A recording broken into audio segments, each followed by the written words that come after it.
Mañana y bueno, nos estamos acercando a todas las campañas políticas de cara primero en el mes de junio de las internas y en este caso vamos a entrevistar a un hombre de izquierda que militó en el Partido Demócrata Cristiano en Paysandú, militó mucho pero ahora discre del Frente Amplio, buscó su opción en su momento y estuvo muy cerca de tener una banca en diputados. Este año en estas elecciones tiene más expectativas. Vamos a recibir a César Vega, candidato a presidencia del PERI, el Partido Ecologista Radical e Intransigente. Buenos días, ¿cómo estás? Hola, ¿cómo andan? Gracias por venirte. Viniste con toda la producción de tu chacra. A mí me duele porque lo conozco a César de hace años, hicimos radio juntos, o sea, tenemos un vínculo y que él, el día de mi cumpleaños, me esta puñalada trapera, zapallitos ahí, realmente no lo perdono, realmente es un dolor en el alma, César. No tiene nada que ver contigo, Jaime, no te lo tomes no te lo tomes personal. Él no anda repartiendo zapallitos por la vida. Bien, y hablando de que fueron orgánico, además.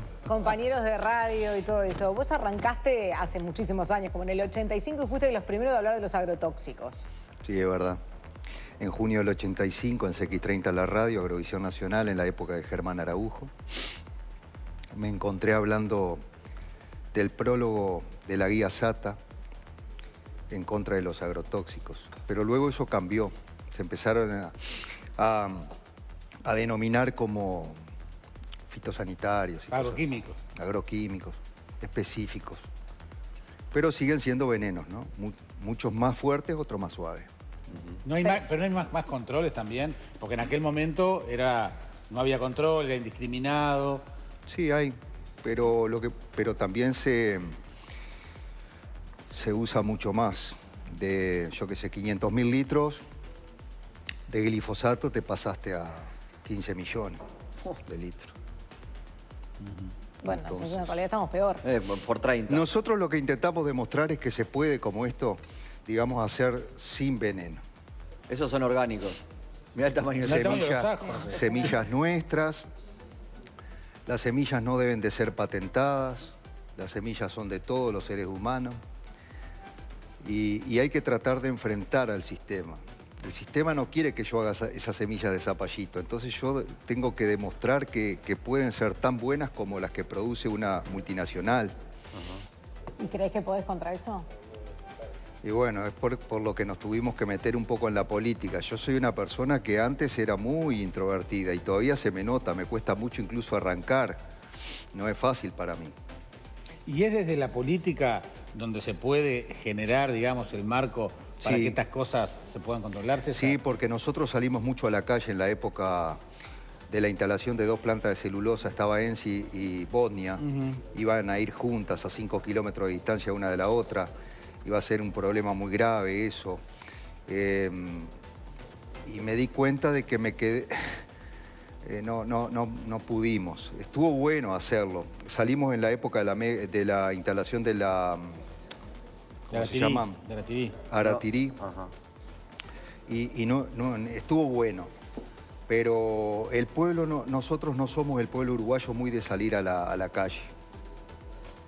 ¿Viste? Ni siquiera por la cianobacteria salimos ahora. Somos así, cada pueblo tiene... ¿Como pueblo qué podemos hacer con la cianobacteria? Sí, viste que en Buenos Aires enseguida salen a la calle y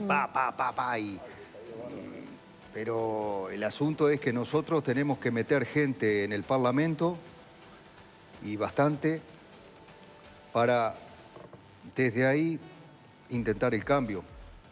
De verdad que lo hubiéramos podido hacer porque un parlamentario fue la mayoría en esta oportunidad, un diputado, que en realidad debió ser el nuestro con casi 18.000 votos y no uno del Frente con 4.500. Lo que pasa es que hay dos maneras de medir los votos, y de Onti y de Aré. Entonces el partido que llega utiliza la que más le sirve. Ahora eso hay que reglamentarlo en el Parlamento para que nunca más sea así. Porque es injusto que un partido, con el sacrificio que hace, demostrando que no se necesita dinero para llegar al Parlamento. Se necesita organización, ganas. Y bueno, yo qué sé, estamos en esta. Creo que vamos a llegar bien, porque de hecho llegar acá al estudio ya saludando gente que nos va a votar. Y yo no me entusiasmo por nada, pero tampoco me desanimo. Bien, antes hablabas, perdón, Juan, hablabas solo de temas de cuidados del medio ambiente, bueno, sos ingeniero agrónomo, y en su momento Botnia, UPM, lo que estaban hablando de Aratirí, esos eran los temas que te interesaban llevar al Parlamento en el caso de acceder. Pero después empezaste a hablar de otros temas, claro. Por ejemplo, de aquella reunión que tuviste con Luis Lacalle Pou, y donde hablaste, bueno, sí, considero que debe haber cadena perpetua, que los militares pueden estar en la calle sin llegar al proyecto de Larrañaga. No, claro. Está un poquito como que demasiado, digamos, la presentación de lo que pasó con Luis Lacalle Pou fue que nos fue a visitar a la chacra y a mí me pareció que era una persona mucho más simpática, de manera del trato personal que como yo lo veía en televisión. Porque nunca se habían encontrado personalmente. No, sí, bueno, en alguna mínima oportunidad. Pero no una charla de esa forma. No. ¿Y él fue a tu chacra que fue en el 2017? Sí, estuvo una hora y media, lejos. Sí, el año pasado fue el otro. Pero tampoco es que tengamos tanta sintonía. Lo que sí nosotros tenemos que tener en cuenta es que como partido pequeño, si presentamos un proyecto, tenemos que tener el respaldo de partidos grandes. Yo qué sé, ¿cuántos proyectos podemos presentar nosotros como partido pequeño? Tenemos uno, que es que se prohíban inmediatamente todos los agroquímicos tóxicos, por ejemplo, o productos del estilo que ya están prohibidos en algún país del primer mundo. Ajá. Eso estaría muy bueno para la población del Uruguay.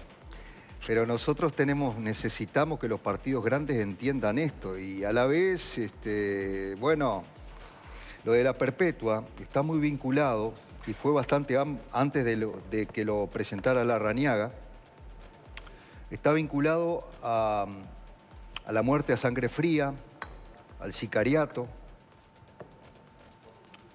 El sicariato todavía no se puso de moda en el Uruguay, pero un día puede pasar de que a alguien no le guste lo que alguno de ustedes opina permanentemente en el canal y lo manda a matar. Y eso tiene que tener una pena muy dura, que tiene que ser la perpetua. Sí, todavía no llegamos a ese nivel de sicariato. No llegamos, sí, pero están matando periodistas, ¿no? Muchos periodistas están matando en Colombia porque no, sí, por eso, y eso empieza primero entre los delincuentes y eso en Uruguay ya empezó. Ya empezó.